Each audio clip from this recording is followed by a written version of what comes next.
Jadi untuk total skor film kali ini gue kasih nilai 9/10. Pada akhirnya semua film itu selera masing-masing kok.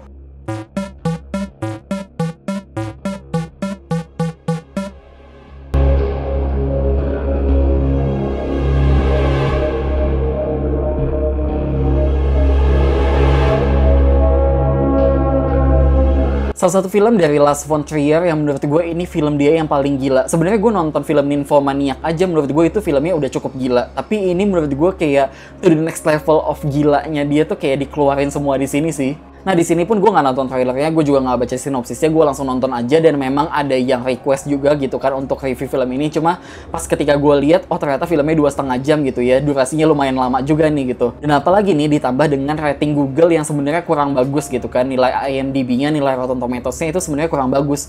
Tapi entah kenapa ketika gue selesai nonton film ini, kok gue malah suka ya, bahkan gue bisa ngasih nilai 9. Jadi maksud gue ya terserah kalian aja sih, kalian lebih percaya rating IMDb atau Rotten Tomatoes atau rating dari gue gitu ya. Kalau misalkan kalian memang sering satu selera sama gue, ya silakan aja langsung nonton. Karena memang di video kali ini gue akan banyak banget spoiler gitu loh, karena ini tuh endingnya bener-bener kayak gak biasa banget nih gitu loh. Jadi butuh yang namanya penjelasan. Jadi makanya kenapa di video kali ini gue akan menjelaskan juga soal endingnya. Masuk ke pengenalan pertama soal story, gue kasih nilai 8. Jadi di film ini bercerita tentang seorang cowok bernama Jack, yang dimana dia adalah seorang serial killer. Dia sudah membunuh selama 12 tahun. Cuma yang kita tonton di film ini adalah 5 kasus pembunuhan yang dilakuin secara random gitu kan. Dan memang style film ini tuh Lars von Trier banget ya. Maksud gue kayak tipikal ada babak-babakan gitu loh. Karena pas gue nonton Nymphomaniac aja itu kan juga gitu loh. Ada part 1, part 2, part 3, part 4, sampai part keberapa gitu loh. Nah, ternyata setelah film ini berjalan 30 menit, 1 jam gitu ya, dari insiden yang pertama, insiden kedua, insiden ketiga, sebenarnya ini nggak boring sama sekali menurut gue gitu ya. Kecuali pas di insiden 4 itu agak boring sedikit. Nah cuma maksud gue, dari 1, 2, 3 ini, kita kan dikasih tahu kalau karakter Jack ini dia itu mengidap OCD. Jadi maksud gue orangnya OCD itu dia kan lebih kayak, apa ya, segala halnya tuh harus bersih gitu ya. Maksud gue kalau sebagai seorang pembunuh, terus dia OCD, bagus dong, berarti dia tidak meninggalkan jejak gitu kan. Nah dari insiden pertama aja, istilahnya kasus pembunuhan dia yang pertama tuh kayak dia nggak sengaja aja, karena karakter cewek yang dia bunuh itu kayak ngeselin banget sih sebenarnya gitu loh. Kalau gue jadi Jack juga kesel juga gitu kan, cuma nggak nyampe bunuh juga sih. Cuma getting in this car with you, you might as well be a serial killer. Sorry, but you do kind of look like one.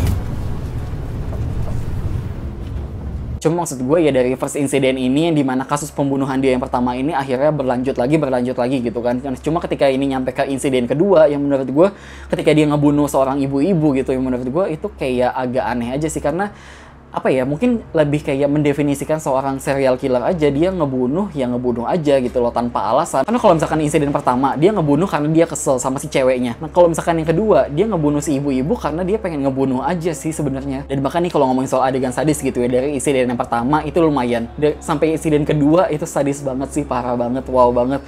Cuma memang gue ngerasa ini kasus pembunuhan yang dia lakuin tuh berasa kayak beruntung banget ya dianya. Maksudnya kayak di insiden pertama dia ngebunuh cewek, terus si mobil si ceweknya itu dia buang ke hutan aja. Maksud gue nggak ada polisi yang nyariin dia gitu loh. Dan insiden kedua pun juga begitu, kayak dia nyeret-nyeret mayat, yang dimana itu kan mayatnya berdarah-darah sampai jalanan gitu kan, terus tiba-tiba hujan gede, jadi istilahnya jejak si darahnya itu hilang gitu loh. Dan juga nih ini hasil Lars von Trier banget, yang dimana filmnya dia itu kayak menyelipkan adegan-adegan ya kayak musikal klasik atau apapun itu gitu loh ke dalam filmnya. Jadi menurut gue nonton filmnya dia tuh kayak nggak boring sama sekali. Maksud gue kayak dia punya perumpamaan sendiri tentang karakter-karakternya. Bahkan kayak film Nymphomaniac aja tentang cewek yang sex edited itu kayak ya dia punya perumpamaan sendiri gitu loh. Nah sama kayak di film ini juga tentang karakter pembunuh gitu kan. Nah bahkan nih ketika ini nyampe ke insiden ketiga gitu ya, yang dimana dia ceritanya bawa pacarnya, yang dimana pacarnya itu udah punya 2 anak gitu, cowok. Terus dia ngebunuh anak cowoknya itu juga. Dan maksud gue jarang banget gak sih film pembunuhan itu ngebunuh anak kecil. Dan di sini tuh berani banget gitu loh untuk ditunjukin adegannya secara gamblang. Jadi maksud gue ini gila banget pas di insiden ketiga, parah banget sih. Dan mungkin obsesi lain dia untuk ngebunuhin orang gitu ya, sebenarnya untuk ya karya seni dia. Istilahnya dia itu kan arsitek tapi dia fail gitu kan sebagai arsitektur gitu. Nah makanya di sini istilahnya dia itu ngebikin karya fotografi tapi dengan mayat yang udah mati. Terus mayatnya itu dia bentuk-bentuk gitu loh sesuka hati dia. Maksud gue ini kayak mengibaratkan seorang seniman gak sih, mau bikin patung, mau bikin apa, lukisan gitu kan ya, idealisme dia gitu loh. Cuma ini agak gila banget jadinya. Nah karena nih hasil-hasil fotografi mayat-mayatnya dia tuh kirim ke sebuah koran gitu kan. Cuma di sini menurut gue agak bego aja sih, maksud gue polisi ataupun siapapun itu masa gak bisa nge-track itu dikirim dari mana sih si fotonya itu, maksud gue. Jadi si Jack ini tuh kayak beruntung banget gitu loh, udah ngebunuh berapa puluh mayat tapi nggak ketahuan sama polisinya. Apa polisi yang terlalu bego? Kayaknya polisi nggak bego-bego banget deh sekarang. Dan sampai akhirnya ketika ini nyampe di insiden 4 gitu ya, mungkin di sini agak boring sedikit, agak kelamaan karena kayak istilahnya gue udah tahu ya insiden 4 ini pasti si karakter cewek di sini bakalan mati gitu kan ujung-ujungnya. Cuma bagaimana dia matinya itu mungkin memang keren banget, maksud gue kayak bukan keren sih, lebih kayak sadis banget sih sebenarnya. Cuma berani banget juga gitu loh ditunjukin adegan-adegannya. Nah ketika akhirnya film ini nyampe menuju ke adegan klimaks gitu ya, di insiden terakhir yang dimana dia mau ngebunuh untuk terakhir kalinya gitu. Jadi dia ngumpulin 4 orang sekaligus yang belum mati gitu. Jadi kepalanya itu ditempel-tempelin gitu kan. Terus dia istilahnya mau nembak pakai peluru yang khusus. Jadi pakai 1 peluru dia pengen nembusin ke 4 kepala gitu.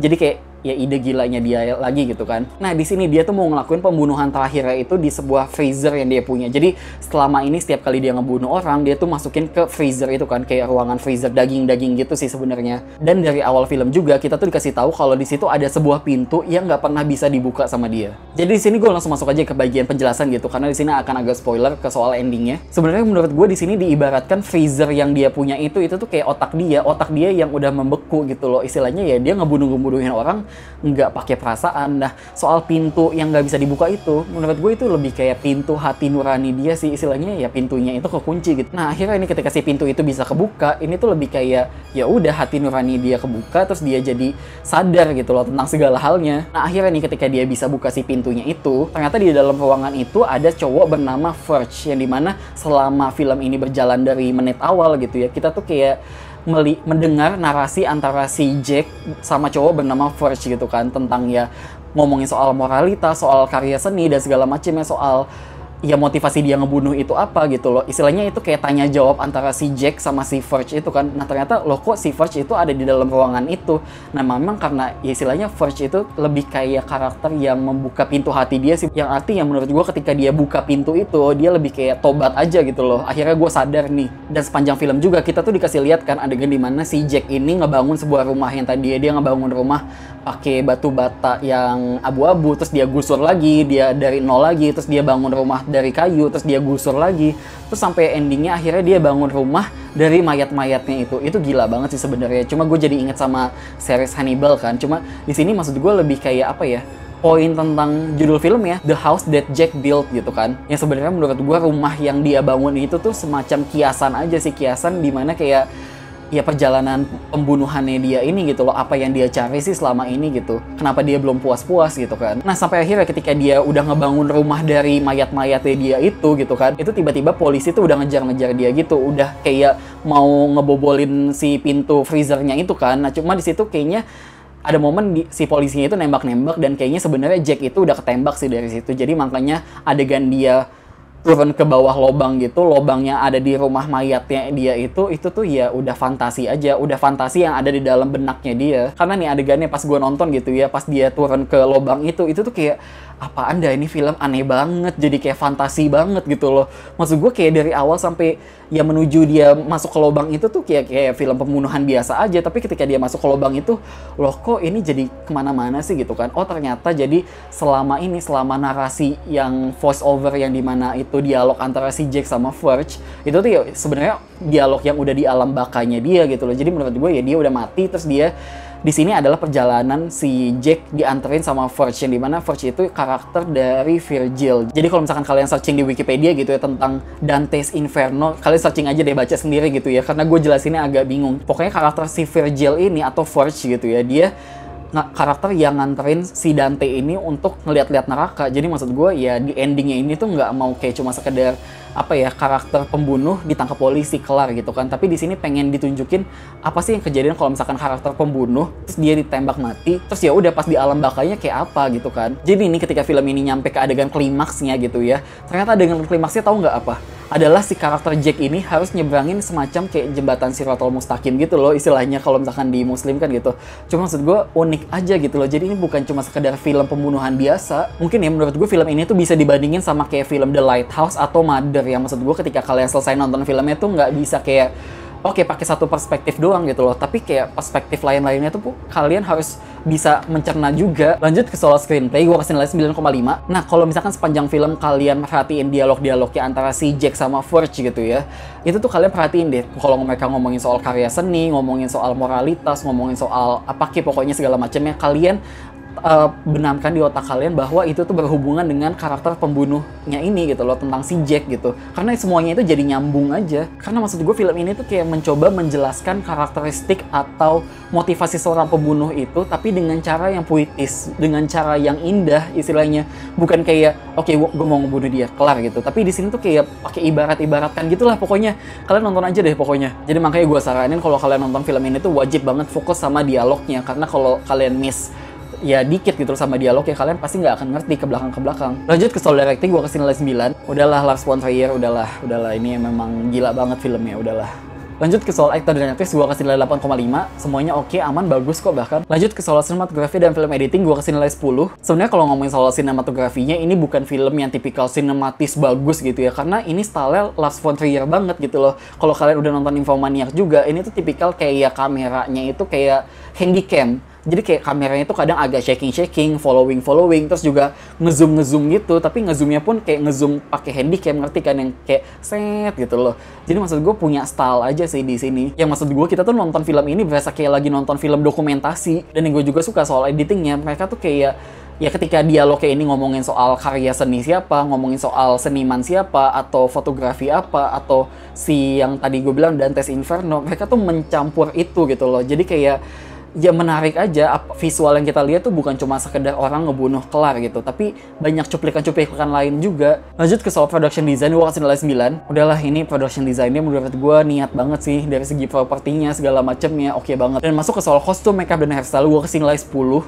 Mungkin kalau ngomongin soal adegan sadis gitu ya, dibandingin sama The Raid atau The Night Come For Us, mungkin memang itu masih lebih banyak dibandingkan film ini. Tapi ini tuh sekalinya ada adegan sadis, ini tuh sadisnya gimana ya, bukan gerak cepat kayak The Night Come For Us atau The Raid, jadi memang geraknya agak lambat gitu loh bagaimana dia ngebunuhnya, tapi itu sekalinya ada adegan ngebunuh kayak sadis banget sebenarnya. Apalagi adegan dimana pas dia udah ngebunuh si anak kecil gitu ya, dia ngebunuh anak kecil, kakinya ditembak, terus dia istilahnya tuh dia mau ngebentuk si muka anak kecilnya itu kayak senyum gitu, terus dia akhirnya masukin kawat gitu di bibirnya, terus jadi akhirnya biar senyum gitu loh. Jadi istilahnya si mayatnya itu tuh ngebeku di dalam freezernya itu dengan posisi si bibirnya itu lagi tersenyum gitu. Jadi apa ya, gila aja sih menurut gue ya. Dan apalagi yang udah gue bilang tadi soal adegan terakhirnya gitu ya, dimana dia ngebentuk sebuah rumah dengan tumpukan-tumpukan mayatnya dia, itu keren banget. Lanjut ke soal sound dan music, gue kasih 8. Musiknya menurut gue cukup oke kok. Dan pada akhirnya semua penilaian tadi gue tambah-tambahin dan menjadi nilai rata-rata di awal video ini. Oke, sekian review film ini dari gue, dan makasih udah nonton.